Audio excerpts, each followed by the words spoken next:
Hello viewers, আসসালামু আলাইকুম। আশা করি আপনারা সকলেই খুব ভালো আছেন। মান্না অভিনীত চলচ্চিত্রের তালিকা নিয়ে আমাদের আজকের ভিডিও। অবশ্যই ভিডিওটি না টেনে শেষ পর্যন্ত দেখবেন। চ্যানেলে নতুন হলে চ্যানেলটাকে সাবস্ক্রাইব করে পাশে থাকা বেল বাটনটিকে অন করে দেবেন। সৈয়দ মোহাম্মদ আসলাম তালুকদার, মঞ্চ নাম মান্না নামে সর্বাধিক পরিচিত।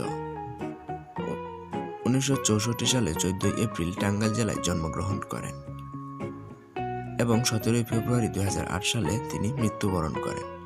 তিনি ছিলেন একজন বাংলাদেশী চলচ্চিত্র অভিনেতা ও প্রযোজক। ম্যানলি হিরো খ্যাতি সুপারস্টার মান্না 24 বছরের কর্মজীবনে তিনি শতাধিক চলচ্চিত্রে অভিনয় করেছেন। তাকে ঢালিউড সোনালী প্রজন্মের সর্বশেষ মহানায়ক ও মেগা স্টার বলা হয়। ঢালিউড সিনেমায় দীর্ঘ সময় জনপ্রিয়তার শীর্ষে অবস্থান ধরে রাখা নায়ক রাজ রাজ্জাকের পর ঢালিউড যুবরাজ মান্নার অবস্থান।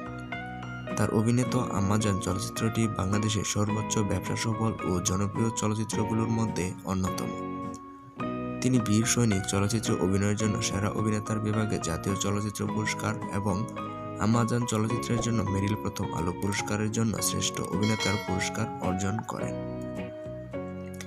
তিনি 8 বার মেরিল প্রথম আলো পুরস্কারের মনোনয়ন লাভ করেন এবং 3 বার এই পুরস্কার অর্জন করেন।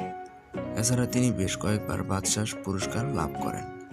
তার অভিনীত চলচ্চিত্রগুলোর মধ্যে উল্লেখযোগ্য কয়েকটি হল ত্রাস, দাঙ্গা, কাশেম মালার প্রেম, লুটতরাজ, তেজি, আম্মাজান, শান্ত কেন মাস্তান, কষ্ট, বর্তমান, আব্বাজান, স্বামী স্ত্রীর যুদ্ধ, বীর সৈনিক, সিটি টেরর, মিনিস্টার, দুই বধূ এক স্বামী, পিতামাতার আমানত, অবুঝ শিশু, সাজঘর, উত্তরের ক্ষেপ, মায়ের মর্যাদা ও কাবুলিওয়ালা ইত্যাদি।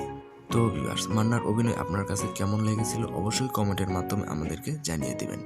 ভিডিওটি ভালো লাগলে লাইক, কমেন্ট, শেয়ার করবেন এবং চ্যানেলে নতুন হলে সাবস্ক্রাইব করে পাশে থাকা বেল বাটনটি অন করে দিবেন। তাহলে পরবর্তী সকল নতুন ভিডিও সবার আগে পেয়ে যাবেন। ধন্যবাদ সবাইকে।